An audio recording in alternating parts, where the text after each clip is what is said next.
Hey, welcome to the channel Collector's Life for Me. Today we're going to be showcasing two LEGO sets from the Lord of the Rings film series. An Unexpected Gathering, or Bag End as I call it, and Gandalf's Arrival. Gandalf Arrives is set 9469. The set features 83 pieces and 2 minifigures. Frodo Baggins and Gandalf the Grey. The set also comes with a horse, a buildable wagon, and various fireworks. Here you can see Gandalf is arriving to Bag In. The set originally retailed for $12.99 US and was about 16 cents per piece. The set currently sells for roughly $100 at $1.19 per piece. Gandalf Arrives has very minimal play value. It does come with some fun accessories with the buildable fireworks, but that's really it. There is a bag and a carrot, and the wagon's neat, but to me, this is more of a showpiece than an actual playset. Neither of the minifigures in this set are unique. They can both be purchased for less than $10. Now, as much as I would say this is a must-have set for any Lord of the Rings LEGO fan, at $100 aftermarket price, that is just too expensive for such a small set. But if you did pick it up, I think it's definitely a great addition to the collection. Set 79003, An Unexpected Gathering from The Hobbit and Unexpected Journey. This set features Bilbo's home, Bag In.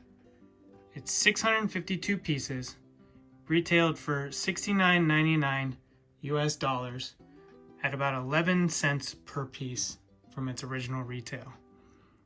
It comes with 6 minifigures: Balin the Dwarf, Bofur the Dwarf, Bombur the Dwarf, Dwalin the Dwarf, Gandalf the Grey, and Bilbo Baggins. Now, if there was ever a pop quiz on all the different dwarf names and who they go to, I would for sure fail. And this set features less than half of them from the movie. Today's current price on this set is $270.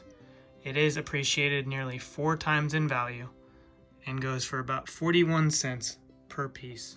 The Bag End front yard features a little garden with various flowers and some fruits. I've added a green base plate and added some brown and tan brick to create a dirt road. I prefer to display this piece as it was in the Lord of the Rings, The Fellowship of the Ring, with Gandalf arriving and Frodo greeting him. When you open the iconic large round door to Bag End, you can then enter the interior. Now this scene is depicting when the dwarfs all showed up to Bilbo's house unannounced and just started eating all of his food and singing and playing with all of his pots and pans. So it is a fun little interior. You even have Bilbo's writing journal there. Various pots, pans, a broom, chest with a shovel, some random maps of Middle-earth, and his table with various food elements. It's definitely a neat looking interior. And then up top, you have this little tree sprout coming up.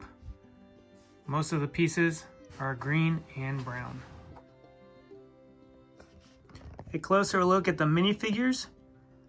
We have Balin the Dwarf with his short sword and a red cloth cape. We have Bofur the Dwarf with his pickaxe, fun little hat, and his brown cloth cape. And then we have Bombur the Dwarf, probably my favorite dwarf in this set. He's the large dwarf. And what's really cool about him is this piece right here. Not only is it hair built in, but it also adds the plumpness to his stomach there. Slide that right back on. And now he's got a little more of a belly. You have Dwalin the dwarf with his buildable hammer. These dwarves have appreciated in value a lot. It would have been nice if this set came with all the dwarfs, but the price would have been quite high, and Lego's got to mix them up so that it gives you incentive to purchase the other sets, especially if the figures are unique to any given set. You have Gandalf the Grey, who is not unique to this set. This is the same exact figure as the Gandalf arrives in the other Gandalf the Greys. And then you have a younger Bilbo Baggins.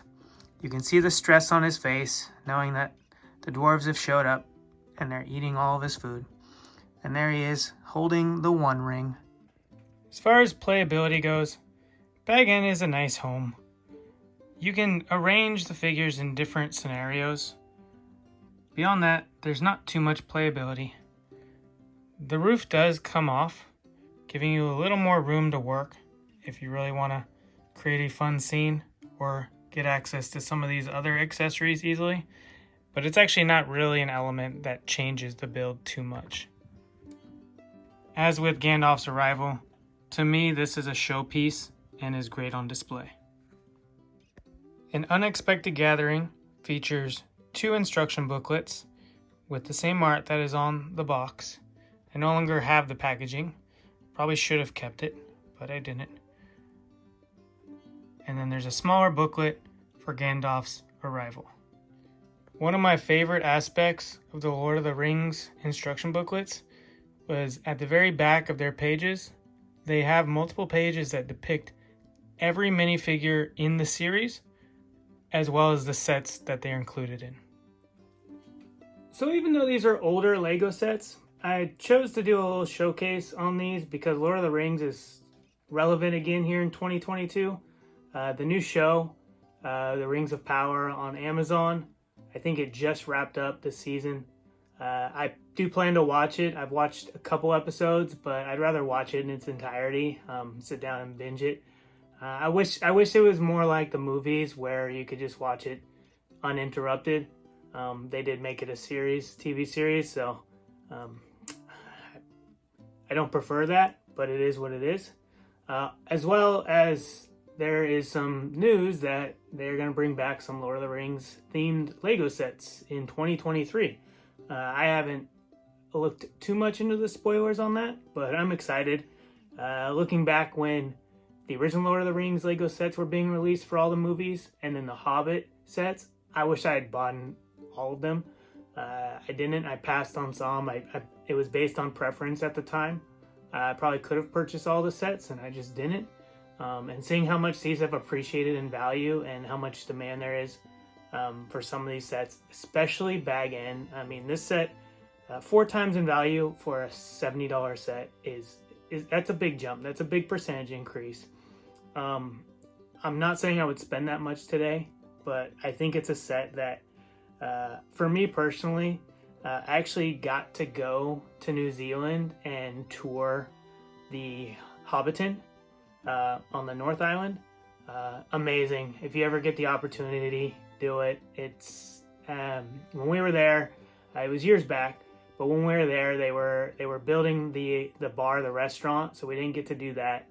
But we did get to check out the Shire, and they do have hobbit holes where you can go inside the homes. Bag End, the doors, there's nothing inside, so you can just take pictures in front of it, but it's still really cool. It's amazing property. It's not open to the public, so if you ever do get the opportunity, you have to schedule a tour. But highly recommended.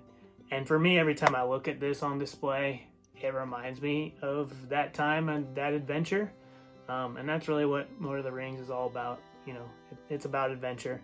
And these Lego sets, I haven't seen another, display piece that embodies the Lord of the Rings kind of like this. I mean, they had action figures and stuff, but I don't think they had any large scale play sets or anything. And even so, those were targeted at children.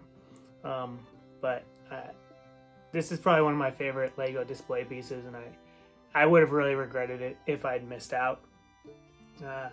That being said, you know, I do hope that they reproduce one in the future. You never know. Sometimes this stuff just becomes popular. You know, Lego didn't treat Lord of the Rings like they did Harry Potter. They're not just going to keep reproducing certain sets, and you know, there's a few different iterations of a lot of sets. It seems like as they hit milestones, they re-release, you know, newer versions of previously released sets. I don't know if Lord of the Rings will ever go that route, but I do hope they reproduce a few sets here and there. I do have other sets that I probably will showcase over time. Helm's Deep, the Goblin King Escape, stuff like that. So that'll be fun. But I hope you enjoyed this little showcase of these Lego sets. And beyond that, enjoy the rest of your day.